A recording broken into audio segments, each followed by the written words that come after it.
ufana naye. Amen. Igama ngosibusiso ifana okomdibaniso. uYesu into yonke ebomini bami. Amen. Masithi happy Father's Day kodwa bonke. Sibe sibaqhwabela izandla egameni likaYesu.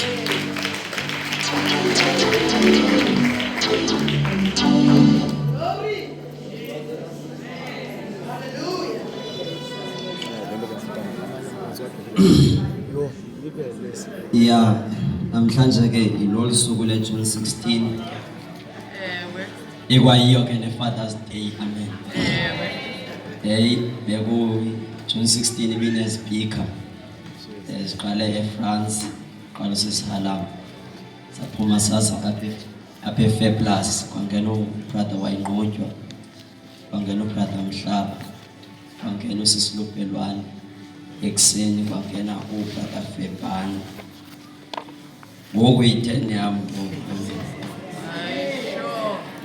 So uThixo ke siyambonga. Ngicela ke sithathe amaBhayibheli ethu sityhile kwa iziKronike chapter 15. IziKronike zesibini sawufunda nje ezivesanyana zimbalwa sikhululane kwiJune 16 egameni kaYesu waseNazaretha kunye nencwadi kaPeter Petros oqala sofunda chapter 2 sifunde uverse 9.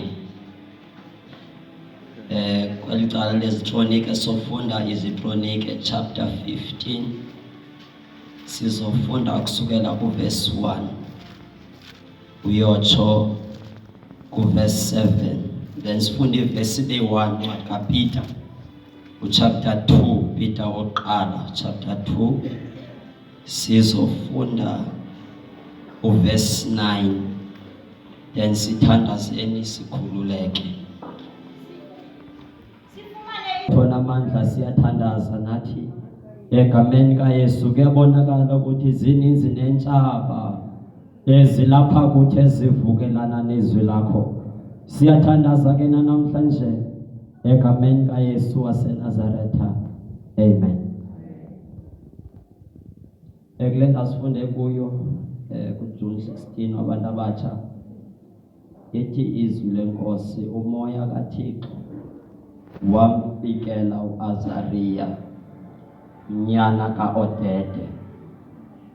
Ethi ke iBhayibhile ebe umoya kaThixo mfikele umprofeti uOdede, uprofeti Azaria, wasuka uAzaria waya kuAsa esithi kuAsa, ukuba uThixo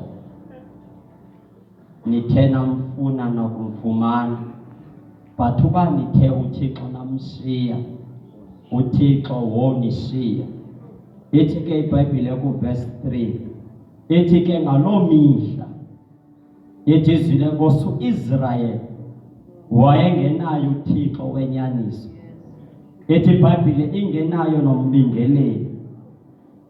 Ithi kwakungekho oyalayo. Amen. Because ngokwendlela uThixo owayiphatha ngayo,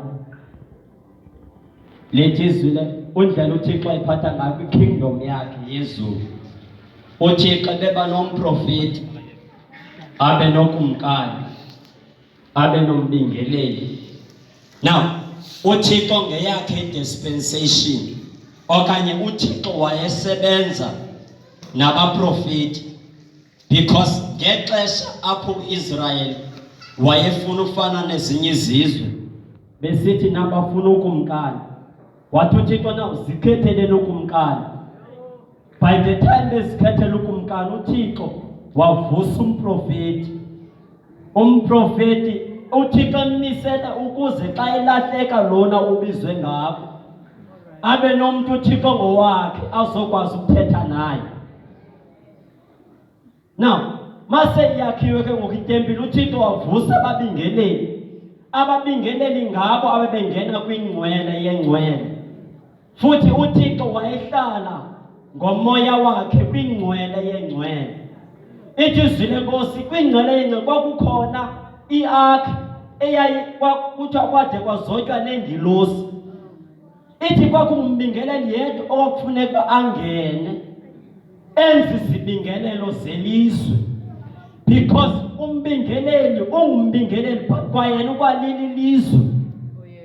That is why ayibhala uPetros esithi nina nisisizwe mayithetha ngumbingeleli, because umbingeleli apha kuyo khona isizwe. Ithi ke iBhayibhile eso sizwe sisizwe singcwele, sisizwe silapha phakathi kumbingeleli. Amen.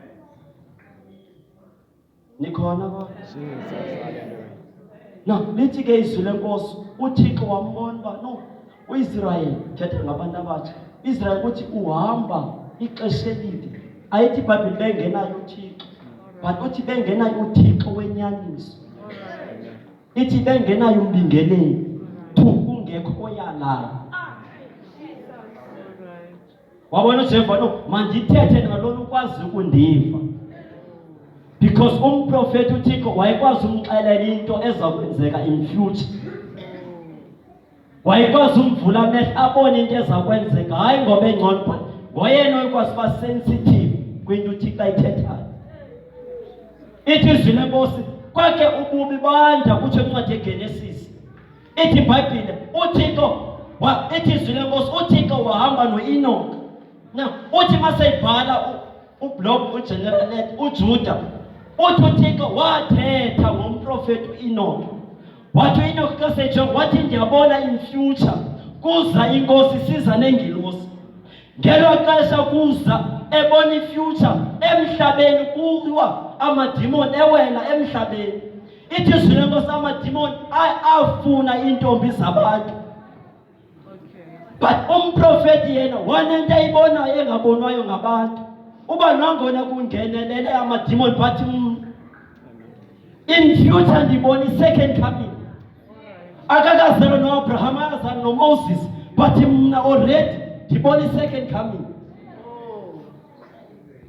Ngexesha uSathane invade umhlaba, umprofeti wabona uThixo esuka ezulwini esize emhlabeni.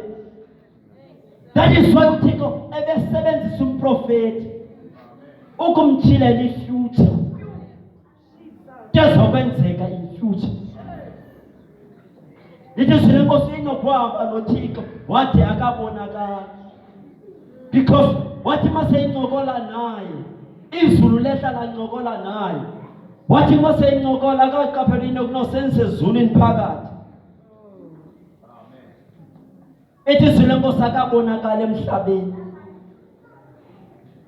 Ithi ke izwi lenkosi now uThixo sebenza ngabaprofeti. Ithi iBhayibhile umoya kaThixo wayefikela uprofeti njengoba wayefikela uAzariya. Ithi ke izwi lenkosi ize lithi iBhayibhile kubaprofeti bakaIsrael babayi-12. Abaprofeti abathiwa incwadi abaprofeti bayi-12. Xa basusa aba oJeremiya noIsaya noEzekiel, xa basusa bona kushayeka na-12 kwaIsrael phakathi kwabo, because babeprofeta for ilizwe. Babesuka babengabanjwanga ababekwa-Israel, but babekwazi ubona nento enzeka esizweni, because singabantu abatsha funa sibina le mindset yoba noba kingdom minded, sibe nobukumkani, singaboni izinto zalapha qha, because thina sisezweni asilolizwe, sisezweni. Then funa sibone in relation to ilizwe, singaboni into zalapha, ukuze naxa siphuma apha siyoshumayela ngapha sikwazi uba relevant, because ngaphandle akuthethwa le nto ithethwa apha.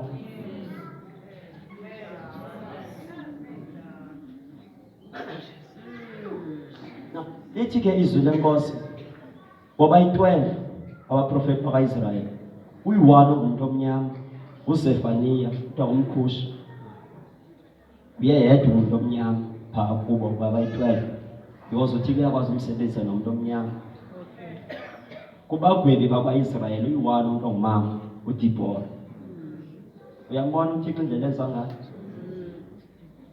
Uba uThixo akho limited njengoba thina simlimit, akabanjwa. Noba uThixo ungambamba yena unendlela yakhe enza ngayo. Futhi uThixo xa simbambile thina ubambe kuThixo wakho. Because uThixo kuyilendlela wena uya ngayo kuye.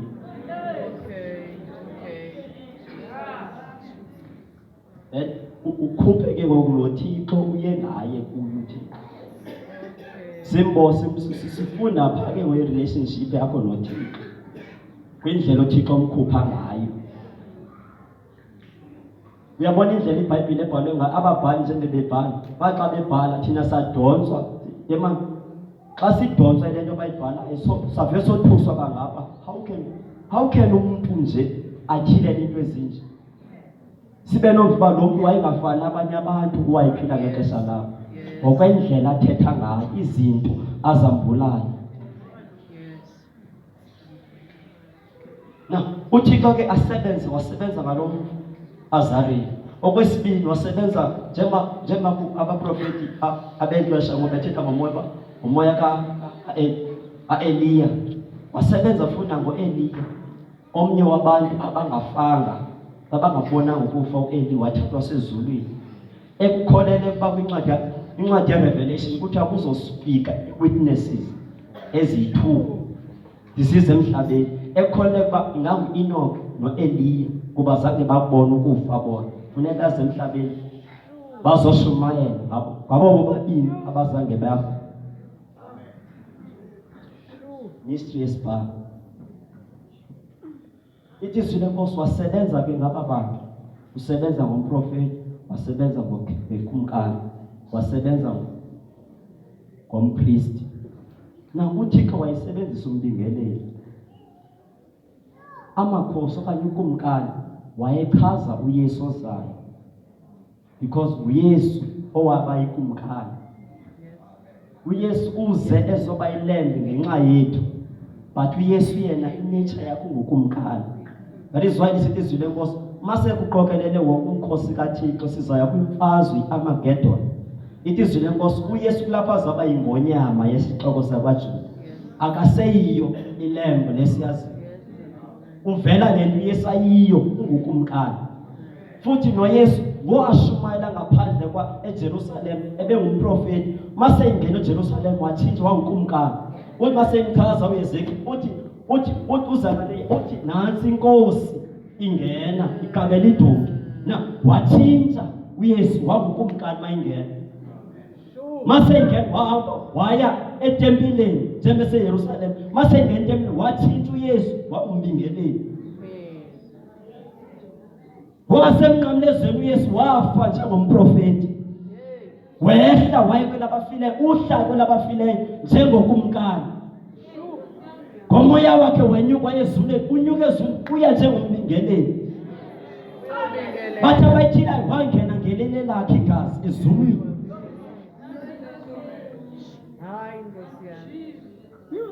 uYesu yedwa wakwazi ungena kwezi zinto zabo-Israyeli zoyi-3 yena yedwa.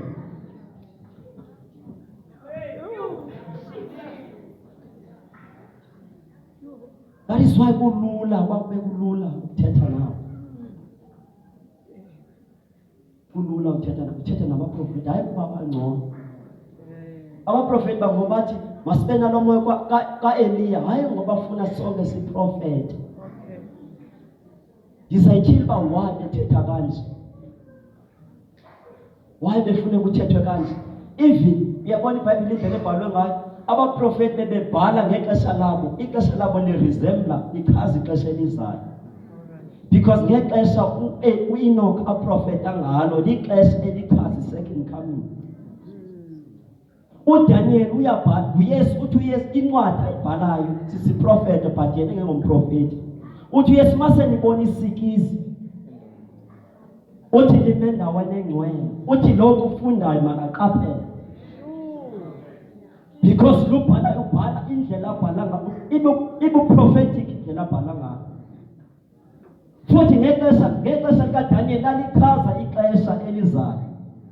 Because kwixesha elizayo ithi iBhayibhile kuyawuphuma emanzini kuphuma ibeast.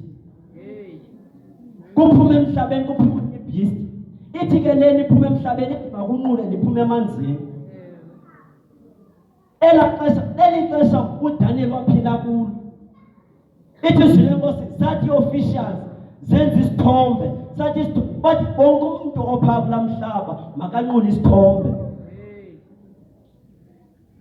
Yena ukumkani Nebukadnezar emenze ngokumkani, eme endaweni kaDragon.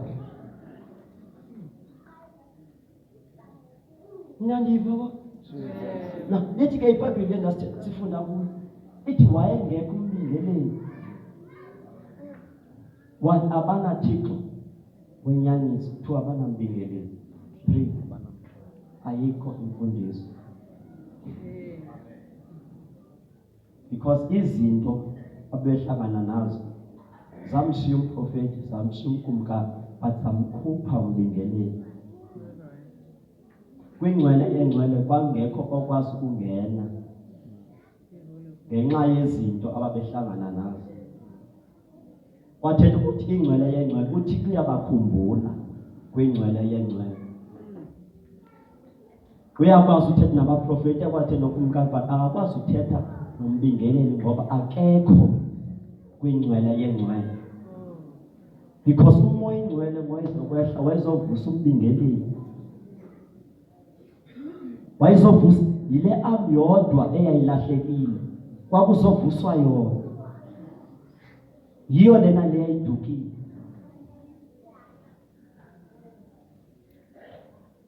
Because ebebona ngoyena umbingeleli ekwazi ukungena kwingcwele yengcwele. Ithi izwi lenkosi ivino esimase ethethe sezulwini uthi bhalela ingilosi yebandla. Bhalela ingilosi yebandla because umbingeleli uyakwazi ukuyiva ingilosi. Nikhona abantu? Lithi iBhayibhile siluhlanga olungcwele.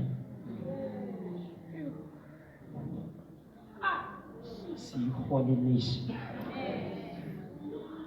I-holy nation ibethwa zezinye nation. But ayitshintshi ubingabini luhlanga lukaThixo. Ethi iBhayibhile isizwe sasivukela ngesinye isizwe. Ithethe ukuthi noma sesingcwele, noma siluhlanga, but siyovukelwa zezinye izizwe. But eyona nto uThixo emstrayikha uba esisizwe sikude kuye. Kodwa sifesane nezizwe ezinoThixo kwazo. Esisesakhe isizwe asimkhonzi ngale ndlela. But ezi zizwe esisami isizwe ninguThixo esilwa nazo sinoThixo bazo. Wabona uThixo uba no, kusho ukuthi seyitshintshe kwayimfazwe ngoku. Ayiselo lizwe lisilwa nelinye ilizwe, but senguThixo esilwa nezithixo. But esami isizwe sikude ku ukubathilela. Imfazwe itshintshile ngoku.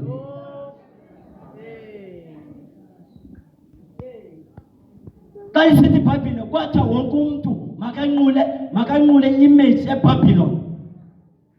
Ithi onganqulanga uzofakwa emlilweni. Into emenze uyesuba ahleshe izulu angene phakathi emlilweni. Wayibona uba imfazwe seyitshintshile. Ayisengobantu besilwa nabantu, but sezizithixo zisilwa noThixo.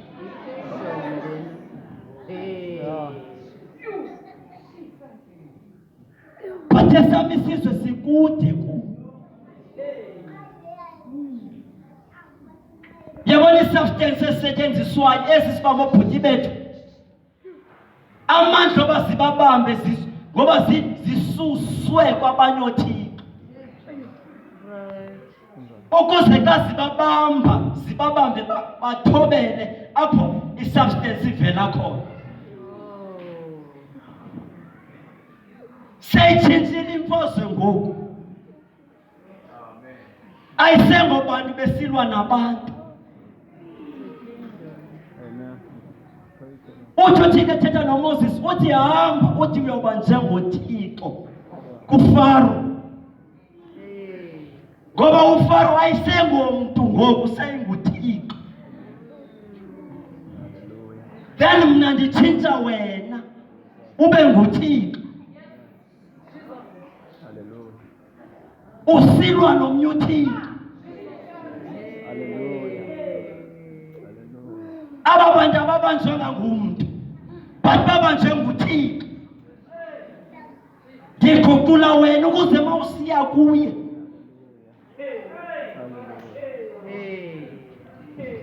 athi nobe nganibona ngiphatha umvu uThixo ethetha nomnye uThixo. Imfazwe itshintshile ngoku. Zitshintshile izinto ngoku. Uthi uYesu masekusiza imihla enzima, uthi kuyovuka abaprofeti kuvuke noChrist. Akathi kuyovuka abantu but kuyovuka abaprofeti bobuxoki kuvuke nomnye othi nguKristu. Because wayebathile ukuthi kuzixesha apho ningazulwa nabantu but nizolwa nezinto ezisenza uThixo emhlabeni. But into enhluphayo nikude nina ku.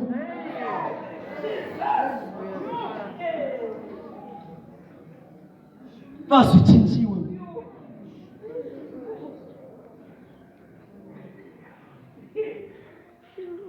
That is why lisithi sina Nkosi babe ngenathixo inyaniso. Ngoba lokho afuneka abathile ukuthi kuxeshani ngoku. Ithi iBhayibhile wathetha noAzariya baleka Azariya nyana kaOdede. Thetha noAsa. Xesha lihambile akuvusa umbingeleli. Ndifuna uthetha naye umbingeleli makavuke.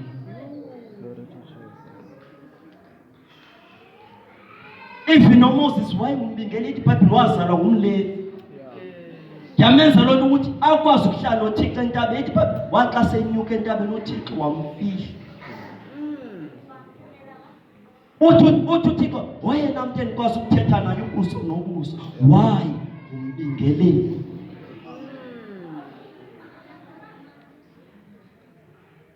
Thimna nje nimkaphulele yona umbingeleli. Ubungcwele bam ndibuthathe ndabufaka kuye. Iyenza kube lula ukuthi mina ndithethe naye. Akekho understanda njengombingeleli. Umbingeleli yedwa. But into enhluphayo ngombingeleli ukude kumbingeleli.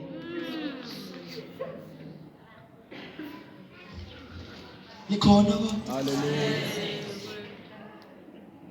Ithi isizwe sivukela nesinye isizwe. Ithi kwangonwaba kongenayo nophumayo.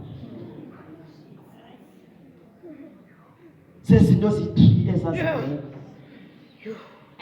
But mangabuya umbingeleli kwakunolunga yonke into. Amen. Utho Petro nina ningababingeleli isizwe. Isizwe. Amen. Bengicela nje abantu abayisi Sesothandaza. Abantu abayi6 esivale sithandaza. Abayi6.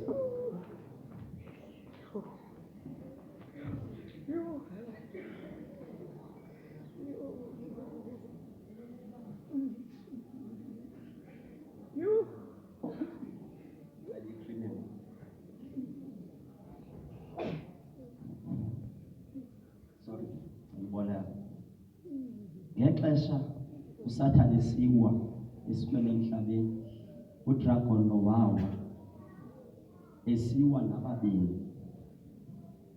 Xa seyisiwa uDragon wathathwa yena wabanjwa. Wathathwa lona wavalelwa emanzini. That is why lisithi iBhayibhile ithi iBhayibhile eqala ithi igazi nomhlaba ithi ke emhlabeni kwakusenyanisela bani ithi umoya kaThixo wayefuka phezulu kwenzonzo bila yamanzi. Ngela xesha yonke into eyawayo ezulwini ezinye zezinto ezawayo beside uSathane ehotshelele ezinye zezinto ezawayo zawela emanzini. Enza imimoya wathunyelwa umoya ingcwele ukuthi azozivalela kwiprison.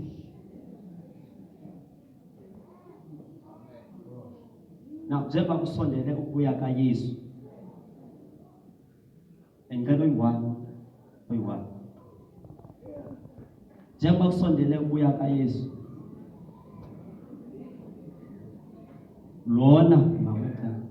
Lona usavalelwe. Lona usemanzini, Antichrist. Lona umprofeti bobuxoki. Amandla ayo yonke lento.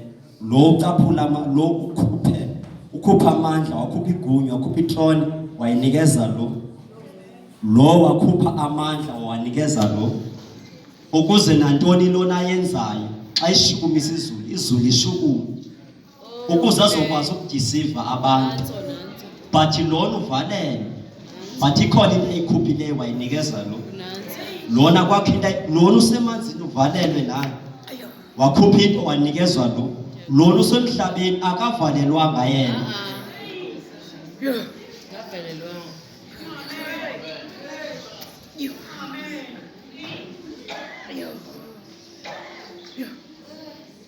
Kweliqala likaThixo ngaba abaprofeti.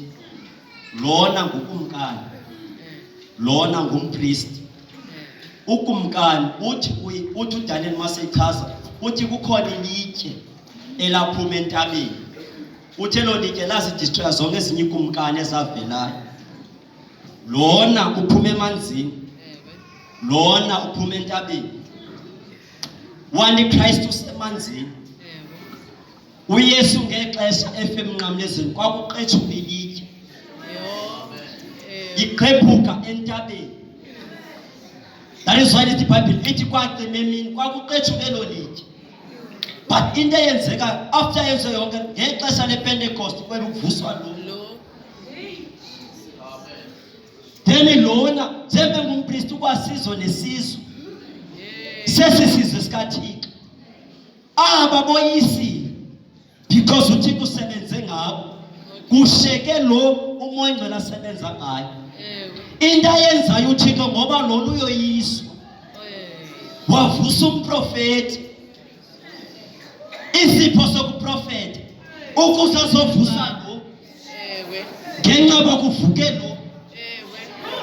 Futhi lona ufuna ukuphumela emhlabeni. Lona uYesu akwazi ukuza suke ezulwini aze emhlabeni ngoba ixesha lakhe liphelile. Wahlebezela lo bazovusa lo. Because lona uyatsha ufuna ukuphumela emhlabeni. Uyasebenza lo but akho enough lo ufuna ukuphumela. Uthumela abaprofeti bazovusa lo. But lona ukude kuThixo. Cela uzosothandaza.